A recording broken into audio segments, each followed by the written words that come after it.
m'appelle Violette Rennery et je vais en plusieurs épisodes répondre à la question « Comment j'ai interviewé mon père ?» Il s'agira de questionner le rapport père-fille, moi-même ayant eu un petit bébé l'année dernière. Mais pour cela, il nous fallait un prétexte. Mon papa, Yannick Le Toqueux, est photographe et a longtemps traîné sur les plateaux de tournage. Et c'est au travers de ses photographies prises tout au long de sa carrière que je vais me pencher autour de son parcours, le parcours d'une vie. Voici le nouvel épisode de « Comment j'ai interviewé mon père ?» Avancer contre le vent. Bertrand Tavernier, c'est quelqu'un que tu as côtoyé.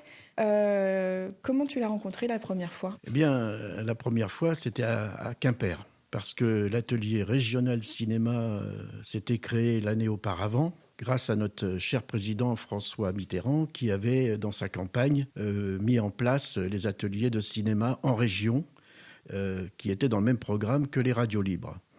Donc moi, grâce à l'atelier, j'avais pu faire mon premier court-métrage qui s'appelait La Ceinture du Diable. Est-ce que tu peux nous parler un peu plus de La Ceinture du Diable, nous décrire quel film c'était ? La Ceinture du Diable, c'était un court-métrage de 26 minutes qui racontait l'histoire d'une petite fille en 1913 en Bretagne qui avait un don exceptionnel et qui soignait le zona avec sa salive.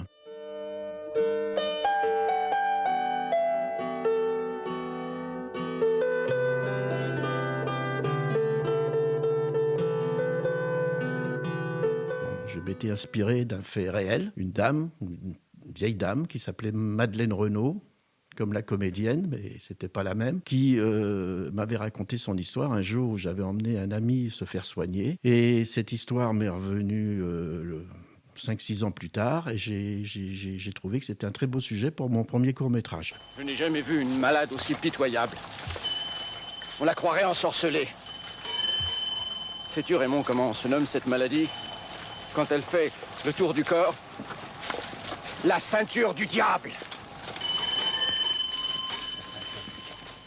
Donc ce film a énormément touché la sélection au Festival de Cannes, puisqu'il était convenu que les ateliers soient représentés à Cannes, au festival. Les ateliers de Bretagne. Les ateliers de Bretagne, il y en avait un aussi à Caen, il y en avait un aussi à Grenoble, et il y en avait un à Marseille. Donc chaque atelier avait présenté ses courts-métrages, et il y avait un jury à Cannes qui avait retenu les meilleurs courts-métrages de chaque atelier. Et donc, moi, par chance, j'étais sélectionné. Et donc, Félix et Nicole Le Garec, qui étaient les directeurs de l'atelier, me disent « Ah, Yannick, il faut que tu viennes, on fait une projection publique, t'es sélectionné. » À Cannes, directement ? Non, à Quimper. À Quimper pour, voilà. Pour les sélections d'abord ? À Quimper, pour présenter au public les films qui étaient sélectionnés. Donc, ils étaient très fiers de pouvoir montrer une première production de l'atelier qui était tout nouveau. Hein. Moi, j'ai fait partie des premiers réalisateurs à inaugurer l'atelier. Hein. Et juste avant d'entrer dans la salle était complète, grande salle à Quimper, 300 personnes. Ils me disent « on a oublié de te dire, il y a Bertrand Tavernier qui est dans la salle. » Alors là, je suis passé toutes les couleurs, du blanc au rouge, enfin l'arc-en-ciel complet. Mais il me dit, mais ça change rien, Tavernier dans la salle ou pas. C'est trop tard. C'est trop tard. Donc je l'ai repéré un petit peu dans la salle, voilà. Et puis à la fin de la projection, j'ai essayé d'essayer de croiser son regard. Et puis rien, pas grand-chose. Bon. Et il se trouvait que le lendemain, on avait un atelier cinéma avec lui sur la production des films qui était coproduite avec les chaînes de télévision. Donc tout le mécanisme qu'il fallait mettre en route, financier. Ouais, pour chercher les subventions. Voilà, pour chercher les coproductions, les subventions, enfin tout ce qui était possible, inimaginable.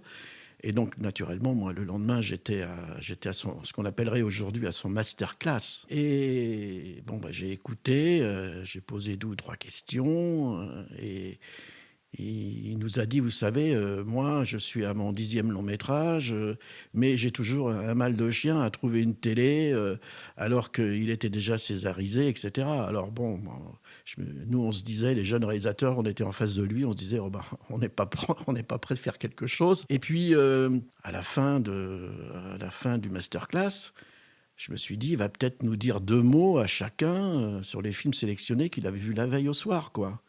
Rien. Mais alors, rien de rien, on sort de là. Messieurs, vous avez fait des beaux films, il faut continuer, mais rien. Alors, il faut savoir que Bertrand Tavernier est très impressionnant.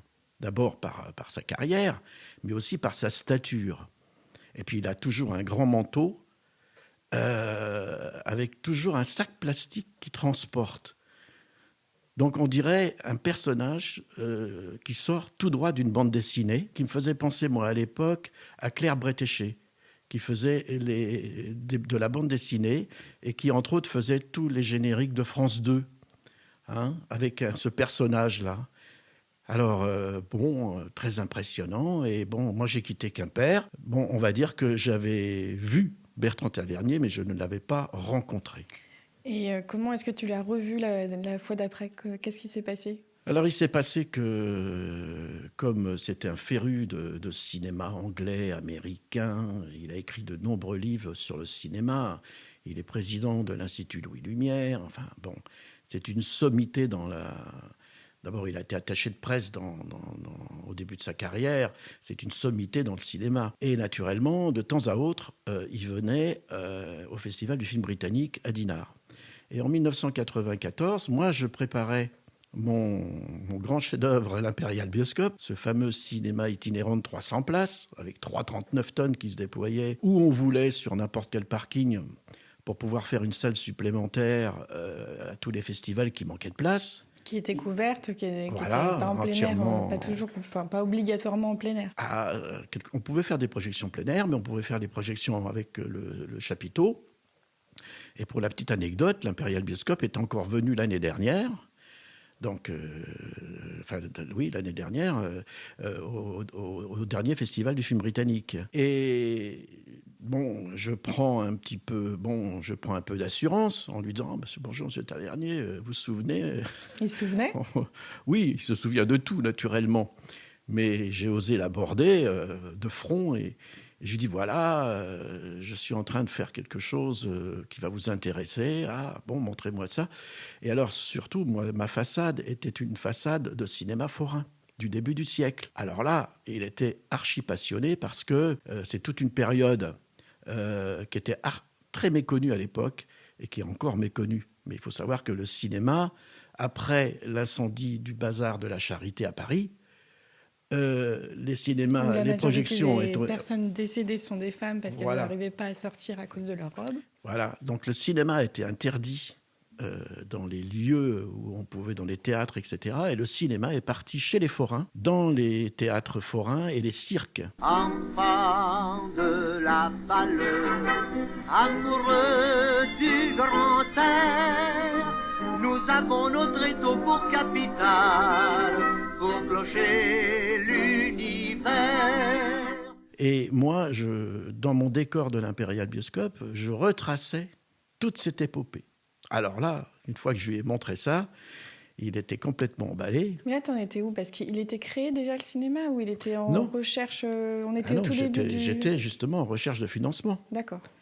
Et il me dit c'est magnifique votre projet, mais qu'est-ce que je peux faire pour vous? C'est la première fois qu'il me disait quelque chose de positif vers moi. Je lui dis, écoutez, moi j'ai pensé à une chose, si vous pouviez me faire un courrier, un peu d'introduction de mon dossier de financement, ça pourrait quand même m'aider auprès des interlocuteurs qui étaient Conseil général des Côtes-d'Armor, Région Bretagne, le Centre national du cinéma, le ministère de la Culture, les fonds européens, la BNP, et j'en passe et des meilleurs. Il me dit, écoutez, s'il n'y a que ça, je vous prépare un petit courrier. À la fin du festival, je vous donne mon courrier. Bon, très bien. Je me suis dit, on va voir. Et puis, parole tenue, pas de problème. Juste avant qu'on se quitte, il me dit, je vous ai préparé un petit courrier, là. Il est pour vous. Vous en faites ce que vous voulez. Bon, très bien. Merci, monsieur Bertrand Tavernier. Je l'ai à peine lu devant lui, parce que bon... Et puis, je l'ai glissé dans mon dossier. Donc, à chaque fois que j'allais chercher des financements, la première page, il tombait sur un courrier de Bertrand Tavernier qui m'était adressé, où c'était marqué « cher ami » au début et « amicalement » à la fin, donc quand même. Et puis, moi, j'ai continué le projet que j'ai inauguré plus tard, en 2000. Ça a mis quand même plus de 6 ans à se mettre debout. Mais je lui dois quand même énormément avec ce courrier. Oui, tu penses que ça a joué quand même dans la présentation de ton dossier? Quand même, quand tu es parrainé sur un dossier par quelqu'un comme Bertrand Tavernier, c'est pas quelqu'un qui, à mon avis, va mettre sa plume au début d'un dossier sur un projet auquel il n'y croit pas. Et donc en 1297, il est de retour en Bretagne après un tournage pour se reposer en Thalasso à Dinard. Et Claude Lagrée, le compère de toujours, te demande de l'aider à l'accompagner dans sa semaine. Oui, alors ça c'est encore ce que j'appelle les moments privilégiés. C'est-à-dire c'était pas du tout prévu et Bertrand Tavernier vient présenter Capitaine Conan. Tuer un type dans le tas quand toute la tranchée appuie sur la gâchette, n'importe qui peut faire ça. Les bombes, les canons, les mitrailleuses, la mort à l'aveuglette, n'importe qui peut. Nous, on y allait au couteau, on y voyait de blanc de l'œil aux frères, et on crevait. Et on se les tapait, nous, à peut-être 3000 types. Et c'est nous qui l'avons gagné, cette putain de guerre, nous, les 3000. L'armée française, avec l'aide de ses alliés, a consommé la défaite de l'ennemi. En attendant, nous sommes dans un pays ami, allié. Alors pas de provocation, pas de rix, pas de beuverie. Et pas de pillage. Mais enfin, si ça les gratte tellement qu'on touche à leur mouquère, fallait pas nous appeler au secours. Au cinéma Le Familia, que Claude venait de racheter. Et Claude était un peu débordé par cet achat. Il me dit je suis un peu ennuyé parce que Bertrand Tavernier va rester la semaine pour se reposer parce que le film vient de sortir. Il a fait X mois de tournage, X mois de montage, il est fatigué. Donc il a décidé de rester une semaine à Dinard à la Thalasso, mais il ne peut pas se véhiculer parce qu'apparemment il a des problèmes de vision et pour louer une voiture c'est difficile. Et puis voilà, il me dit ça te dérange pas de faire chauffeur toute la semaine? Je lui dis non, moi, tant qu'il s'agit de véhiculer comme Bertrand Tavernier, il n'y a pas de problème. Et puis après, je me suis dit, ah oui, mais bon, c'est vrai qu'il est impressionnant. Qu'est-ce que je vais pouvoir raconter, moi, dans les trajets? Bon, alors on allait soit à Dinard, je l'emmenais à Dinard, je l'emmenais à Saint-Malo, je l'emmenais un peu se promener à droite à gauche. Et ma crainte a été vite estompée parce que, en fait, pendant une semaine, j'ai pas ouvert la bouche. Il m'a parlé des heures entières de cinéma et surtout, ce que j'adore, les anecdotes, des anecdotes sur les comédiens, sur les tournages, voilà. Et bon, il t'a parlé du tournage de Capitaine Conan? Oui, il m'a parlé du tournage du Capitaine Conan. C'était très, très, très, très dur. Et donc, parce que c'était sur la guerre 14-18, enfin, ça se passait en 19. Alors, ils ont pas tourné, je crois, sur les lieux mêmes, mais ils avaient un mal de fou au niveau de la production. C'était très, très dur. C'est pour ça qu'il était complètement HS quand il est arrivé à Dinard pour le présenter au cinéma. Le fait qu'on arrivait dans le train, toutes les vitres avaient été volées. Ça a été une lutte perpétuelle, que les camions qu'ils avaient construits d'après des modèles russes ne pouvaient pas tourner à gauche. Les armes, on les a trouvées un peu partout. On en a ramené de France. Parce qu'en plus, faire voyager des armes, c'est très compliqué avec les douanes. Par exemple, c'était ultra compliqué. Moi, je me suis chopé, je me suis détruit le ménisque. En revenant de tournage de nuit, alors que l'équipe roumaine avait coupé les projecteurs dans la nuit. Et en descendant la montagne, je me suis pété la gueule sur les cailloux. Et je me suis complètement détruit le ménisque. Alors on l'a réparé 2 fois, 3 fois. Et maintenant, après, il n'y avait plus de cartilage. Et j'ai un mal de chien parfois à marcher à cause de ça. C'est vraiment presque une blessure de guerre. Moi, j'ai tenu tout le temps et je l'ai payé par un bon mois de dépression en revenant. Dépression vraiment complète qui était due à la fatigue, qui était due à ce qu'au fait que j'avais prétendu que tout était formidable pendant un mois pour entraîner les gens, pour jamais paraître atteint, jamais à donner l'impression qu'on est désarçonné et qu'on est pris de court. Et Il m'a raconté les anecdotes de Capitaine Conan, mais aussi du juge et de l'assassin avec Michel Galabru. Et on en parlera quand je te parlerai de Michel Galabru. Parce qu'en fait, maintenant, avec le recul, il y a beaucoup de choses qui se rejoignent. Hein. Et donc, Claude Lagrée m'appelle.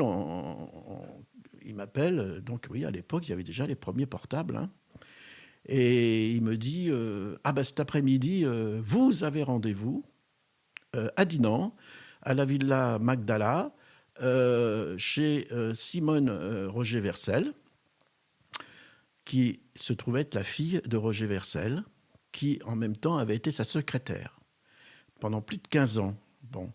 Alors, Roger Vercel, il faut savoir que c'était l'écrivain qui avait écrit Capitaine Conan en 1930 et qui avait eu le prix Goncourt, je crois, en 1933. Quelque chose d'intéressant de rencontrer la fille de l'auteur du livre qui était devenu le film Capitaine Conan.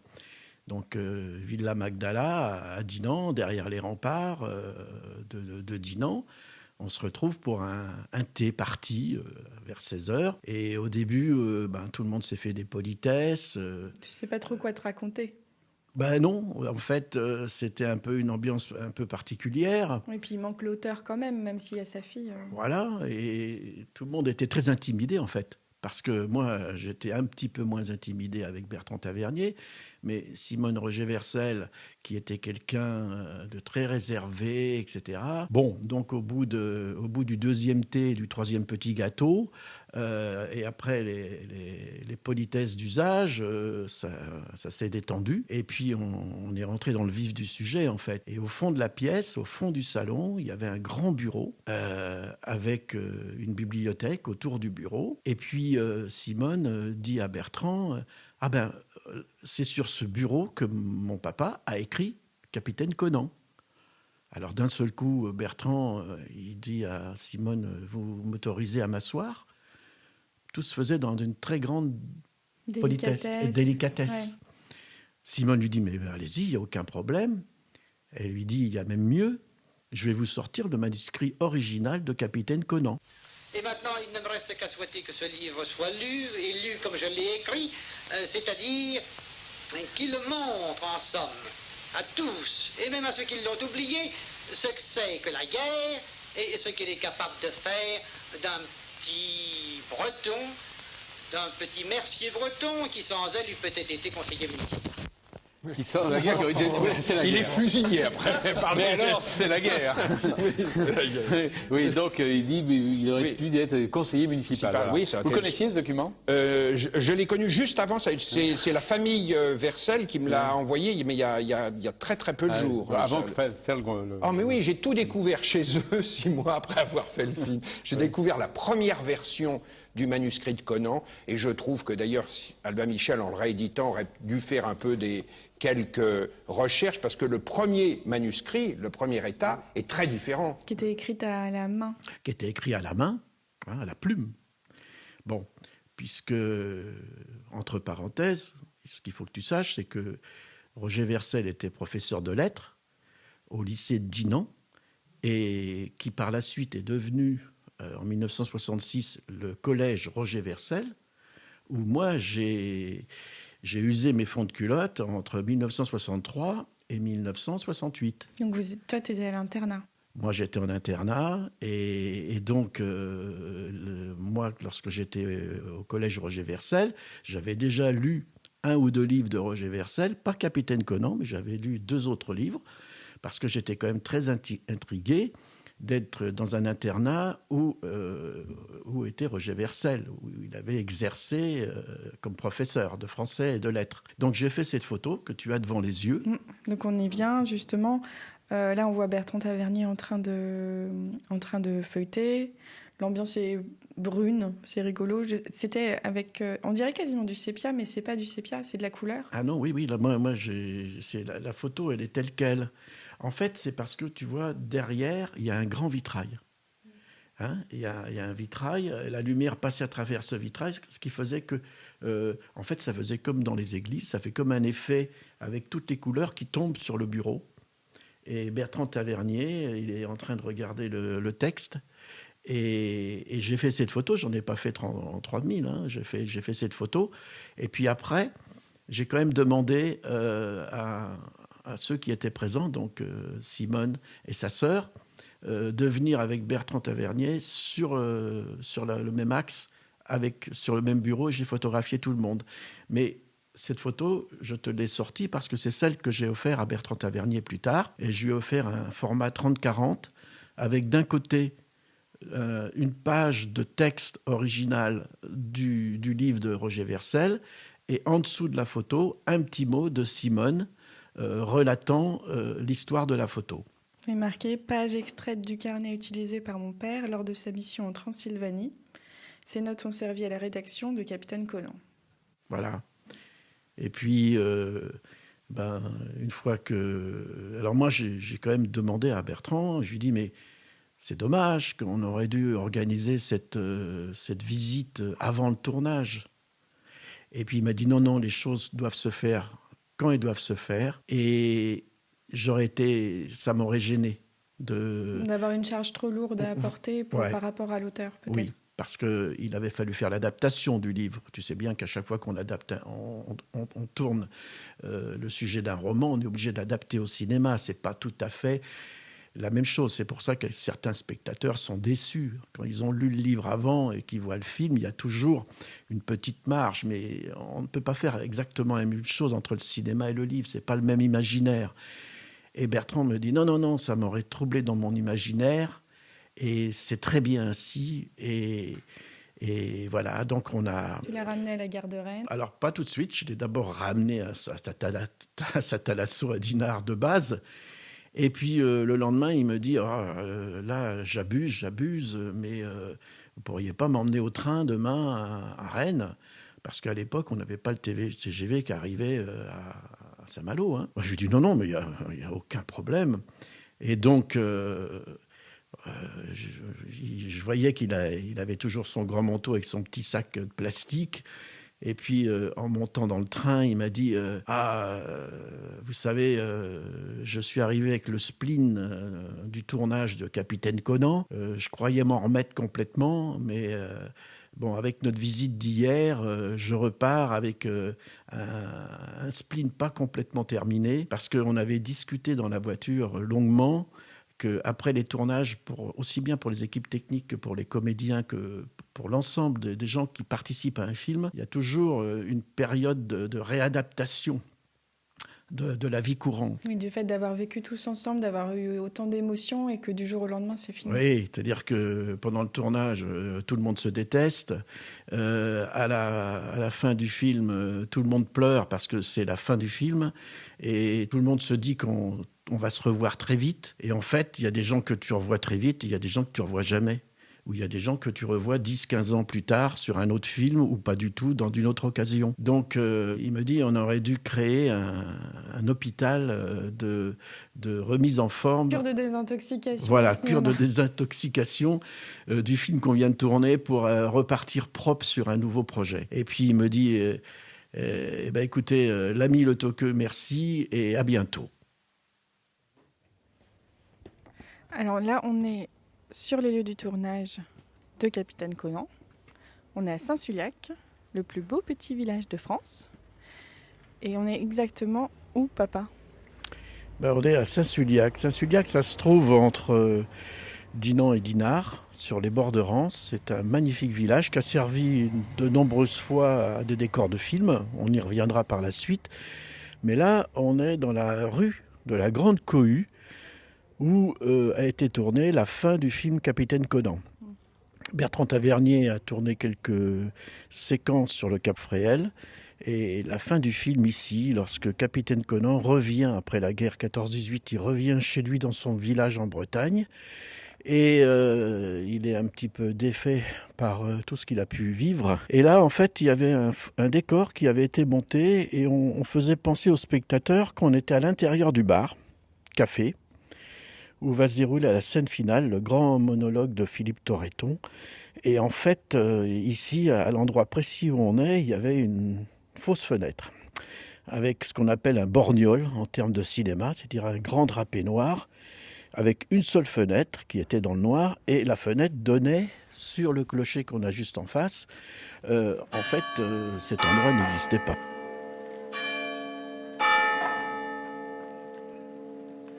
Alors là, maintenant, on s'est déplacé de 30 mètres, et on est devant le 16 de la fameuse même rue. Et là, en fait, maintenant c'est une maison particulière, mais au moment du tournage, en 96, cette maison était libre.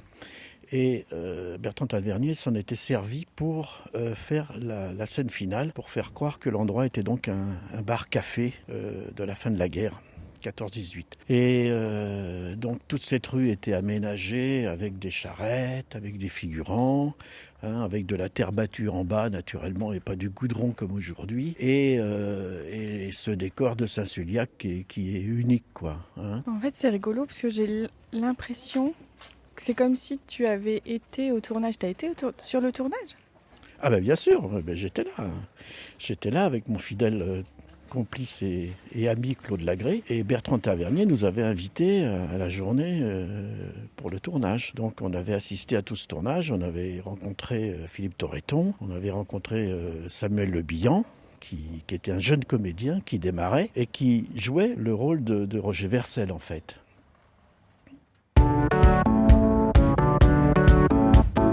C'est ainsi que s'achève cet épisode de Comment j'ai interviewé mon père. Je souhaite chaleureusement le remercier. La musique, c'est Avancer de Tarsius. Mixage, Guillaume Rennery. À bientôt pour un prochain épisode. Avancer contre le vent, avancer malgré tout, malgré les coups dans les flancs, simplement vivre. Combien de temps il reste ? 4 minutes. Bon je ferme ma gueule alors.